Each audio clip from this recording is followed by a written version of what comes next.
Iran ও Israel যুক্তরাষ্ট্রের সাম্প্রতিক উত্তেজনার প্রেক্ষাপটে সংযুক্ত আরব আমিরাতের প্রেসিডেন্ট শেখ মোহাম্মদ বিন জায়েদ আল নাহিয়ান প্রথমবার প্রকাশ্যে কড়া বার্তা দিয়েছেন।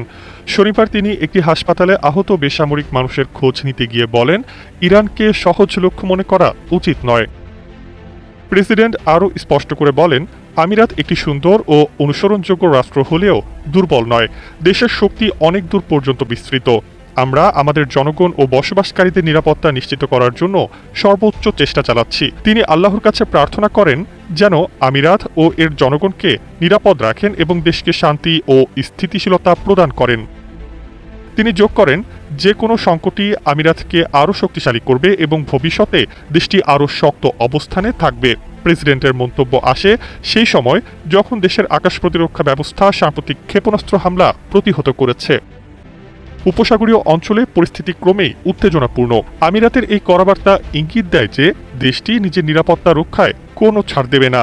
শেখ মোহাম্মদ বিন জায়েদ আল নাহিয়ানের কঠোর অবস্থান প্রমাণ করছে আমিরাত আন্তর্জাতিক অস্থিরতার মধ্যে নিজেদের শক্তি ও স্থিতিশীলতা বজায় রাখতে দৃঢ়।